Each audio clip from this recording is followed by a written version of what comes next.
Hi, Katie Joy and I are here at the Raw Spirit Fest, and we're speaking here with Robert Ross. He's a raw food author, and he's also the owner of the awesome website, RawFoodLife.com. Welcome, Robert. Thank you for joining us. Thank you for having me. I really appreciate being here. So, can you tell us a little bit about your philosophy on being raw? Do you think it's important that people be 100% raw, or what do you think about that? Well, I actually prefer the term, even though my website's called Raw Food Life, because that's what people expect. I'm starting to use more and more the term whole food. And I have this concept I call whole food, whole being, which really is another way of just talking about balance as a being. And whole food isn't necessarily 100% raw. I know, I've spent a lot of time, years at a time, being 100% raw, and then sometimes I'm not. And I can't even tell you why all the time. There's things that go on in our lives that are much more complicated than just what we eat, although what we eat is so important. I mean, it's true that you are what you eat, but you also are an emotional being, you're as well as a physical being. You're a spiritual being as well as a physical being. And there's a lot of different pressures on us: environmental, family, geopathic, where we live, chemical stressors. And they all affect what our body needs to experience being in balance. So can you tell us a little bit about your website, RawFoodLife.com? What makes it different from some of the other raw food websites out there? Well, RawFoodLife.com I started 10 years ago, really as a labor of love. When I stopped teaching at the Optimum Health Institute, I really wanted to continue sharing what my experience was of raw food, but I wanted to do it from a more scientific perspective than what most raw foodists do. Most raw foodists, especially the ones in the popular press, are fanatics. They're really pushing a very extreme lifestyle on people. And they base it a lot on their anecdotal experience, which, as profound as it is not all that convincing to the average person. Now, although there's no studies specifically on being a raw foodist, there are plenty of studies on, what happens to the body when you eat fruits and vegetables, and even the Heart Association says we have to have 5 servings of fruits and vegetables a day. Well, what those studies don't say is whether they were cooked or uncooked. You could read 1,000 studies on fruits and vegetables, and they won't tell you whether they were testing cooked or uncooked vegetables and fruits, which I believe is because it hasn't occurred to them that cooking is a variable.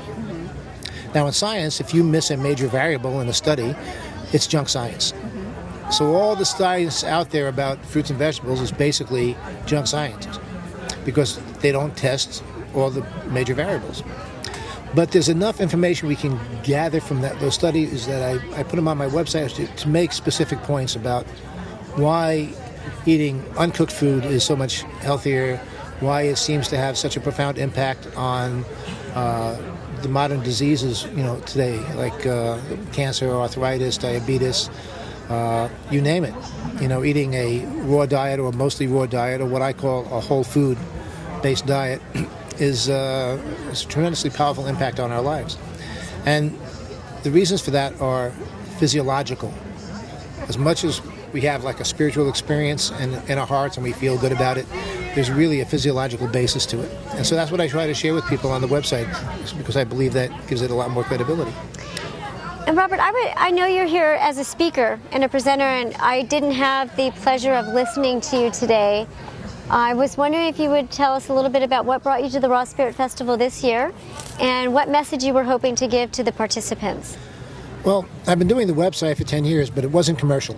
Just recently, about a year ago, somebody calls me up and says, hey, your raw food website is #1 on Google. I said, what? You got to be kidding me.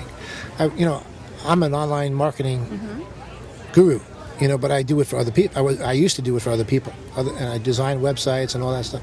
My labor of love, my baby, Raw Food Life, was just where I wrote my own articles about things that, I love to write about. But the content became more and more deep as I did it. And today, Google's getting very good at finding the websites that really have in-depth content. And so my website kind of floated to the top. Right now, I'm #1 or close to it on most raw food searches on Google and other search engines. Could you give us a little more detail about the content you're talking about that sets you apart? And you mentioned something about neuroscience of food, and and how food affects us on a spiritual level. And I know I'm curious about some of the things that you talked about in your lecture, and maybe some things you can educate us about, some things we don't normally hear about when people talk about raw food. Give us a different angle on it. Well, my lecture was about, I call it a conversation more than a lecture. I don't like to talk at Conversation, people. yeah. Talk Sounds with people. Good. Yeah. We talked about the physiology of consciousness. There's actually things that go on in our brain that allow us to express and manifest into the physical world consciousness. Now, great spiritual beings, of course, they can be conscious and eat hamburgers, perhaps. But for the rest of us, at least for myself, I know I need all the help I can get. So I try to eat clean, pure food without toxins, without genetically modified organisms in them, without pesticides and chemicals, and with as much dense nutrition as possible, which is organic food. What a lot of people don't realize is that, the old saw, you are what you eat, is actually not just, an old wives' tale. It's actually literally quite true. The byproducts of our digestive system end up in our brain and affect how we think, how we act, and how we feel. So when you cook food, what a lot of people don't realize, let me take a step back for a second.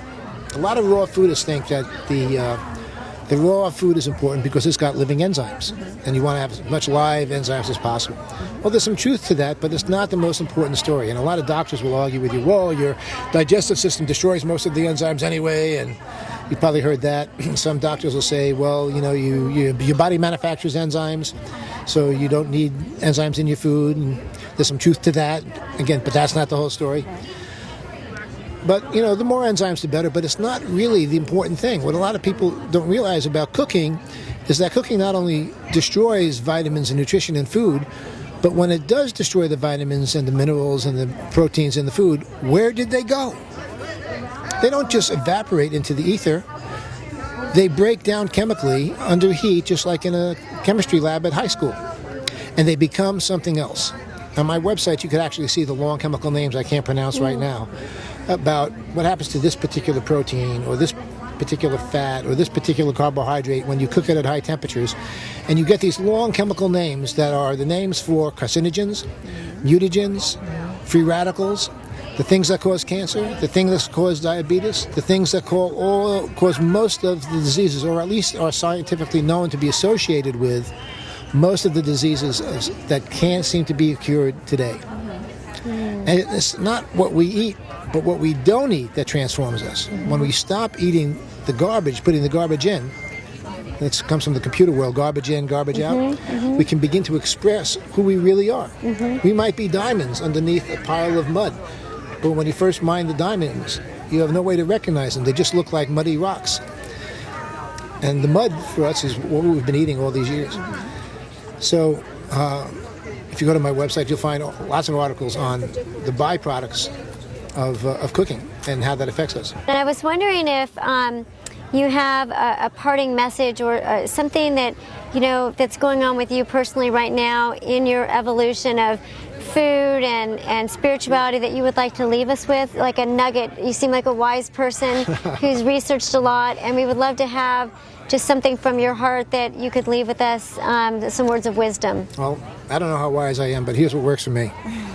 Have compassion for yourself and the process that you're going through. I've been raw for years at a time, 100% fanatically. I wouldn't have even agave nectar because it's very slightly cooked. And I've fallen off the wagon, Now, I haven't gone back to hamburgers. I haven't eaten meat in 40 years. I've been a vegetarian for 40 years. Never during that entire process, even during a slice of pizza, did I ever berate myself for the process that I have to go through emotionally to be who I am and to really fully express who I want to be. Now I'm getting closer to where I want to be again, but that doesn't mean I was wrong about what I was doing.